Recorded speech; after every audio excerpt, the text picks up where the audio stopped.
Assalamualaikum warahmatullahi wabarakatuh. Selamat datang teman-teman semuanya. Perkenalkan, nama saya Fauzan Azim Bayu. Saya salah satu mahasiswa Politeknik Negeri Padang, jurusan Teknik Elektro, program studi D3 Teknik Listrik.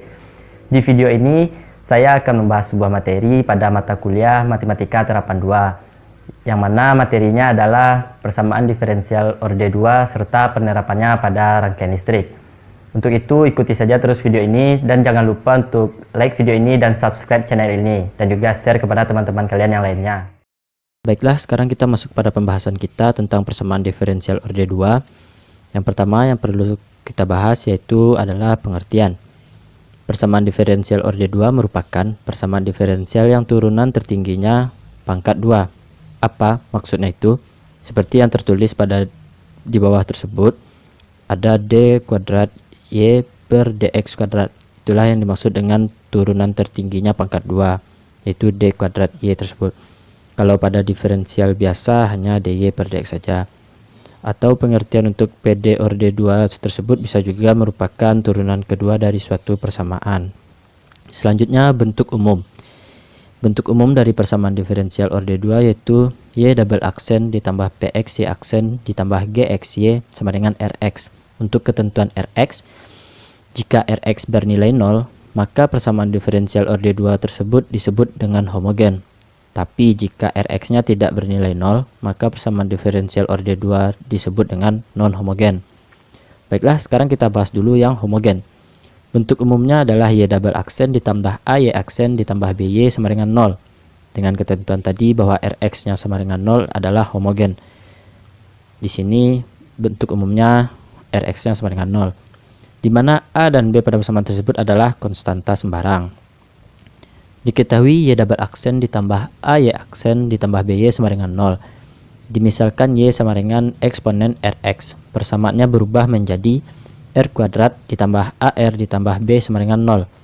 Nah, perubahan ini memunculkan persamaan kuadrat, yang mana dari persamaan kuadrat ini kita bisa mencari akar-akar persamaan kuadrat.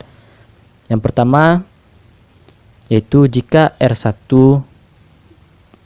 tidak sama dengan R2, maka akan diperoleh akar real berbeda, yang mana nanti penyelesaian persamaan diferensial orde 2-nya akan menjadi Y sama dengan C1 eksponen R1X ditambah C2 eksponen R2X. Tetapi jika kita menemukan R1 dan R2-nya sama, maka itu adalah akar real kembar, yang mana nanti penyelesaian persamaan diferensial orde 2-nya adalah Y sama dengan C1 eksponen Rx ditambah C2 X eksponen Rx. Tapi jika kita mendapatkan akar-akar persamaannya adalah R1 sama dengan U ditambah omega I dan R2 sama dengan U dikurang omega I, maka itu adalah akar kompleks konjungsi. Dengan penyelesaian persamaan diferensial orde 2-nya adalah Y sama dengan eksponen UX dikali C1 cos omega X ditambah C2 sin omega X. Selanjutnya, persamaan diferensial orde 2 non-homogen memiliki bentuk umum seperti Y double aksen ditambah PX Y aksen ditambah GX Y sama dengan RX, di mana RX tidak sama dengan 0. Solusi penyelesaiannya adalah Y sama dengan YH ditambah YP, di mana YH merupakan solusi persamaan diferensial homogen, sedangkan YP adalah solusi parsial. Untuk YP sendiri itu diperoleh dari Rx, dan YH merupakan bagian sebelah kiri sebelum sama dengan. Nah, untuk YP sudah ada ketetapannya pada tabel untuk perubahan dari Rx menjadi YP. Bisa kita sesuaikan saja dengan tabel yang tertera di sini. Contohnya, Y double aksen dikurang 3Y aksen ditambah 2Y sama dengan eksponen min X.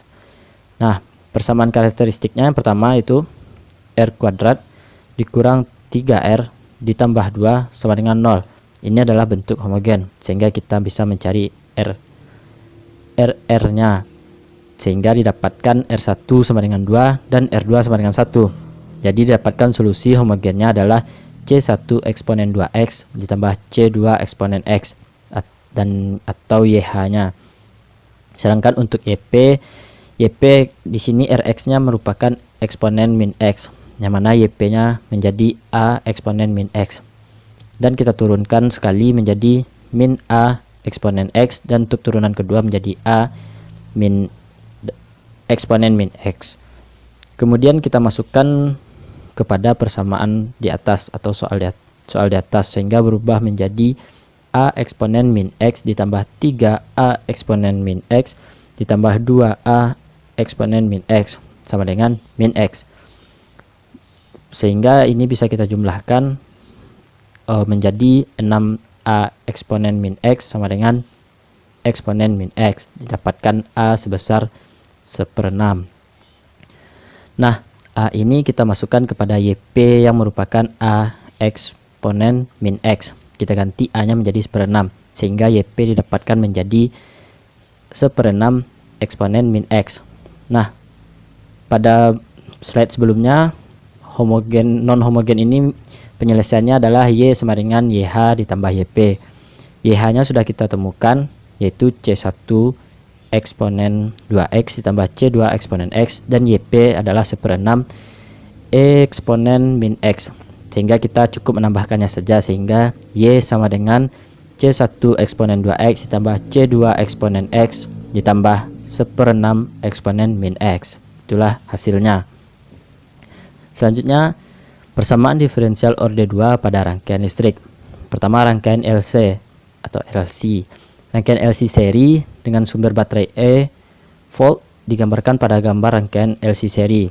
Dengan hukum tegangan Kirchhoff didapatkan model persamaan pada gambar rangkaian LC seri, yaitu VL ditambah VC sama dengan E, mana VL merupakan tegangan pada indikator L atau bisa dituliskan dengan L dI per dt, sedangkan VC adalah tegangan pada kapasitor, yaitu 1/C integral I dt.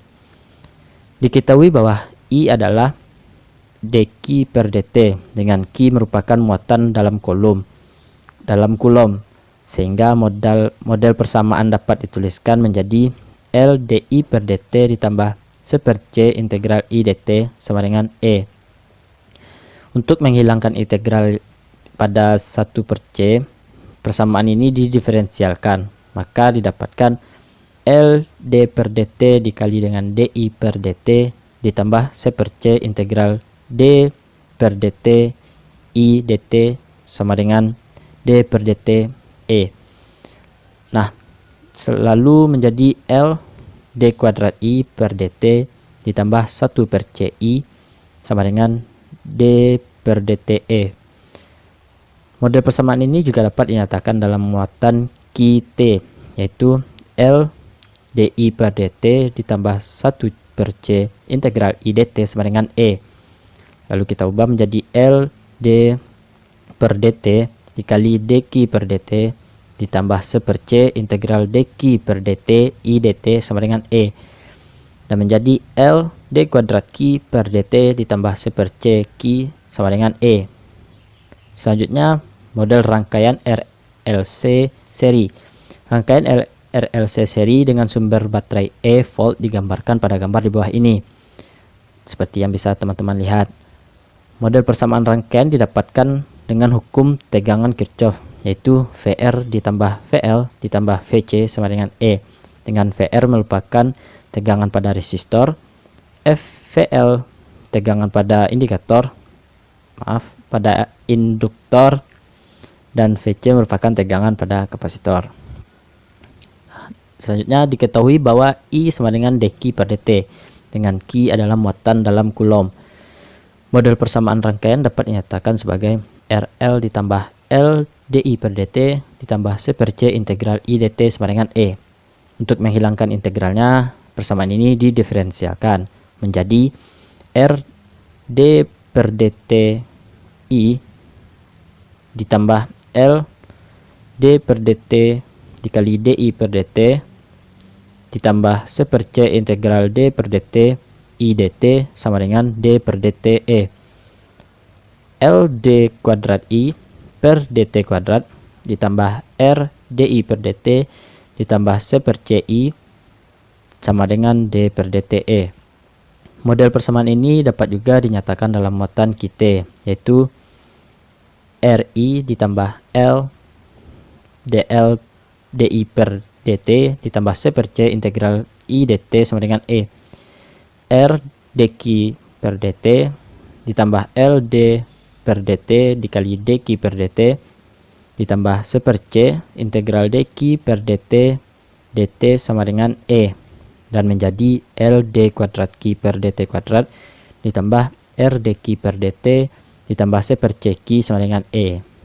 Nah, itulah untuk model yang dinyatakan dalam muatan q. Selanjutnya kita masuk dalam contoh soal yang berhubungan dengan rangkaian listrik.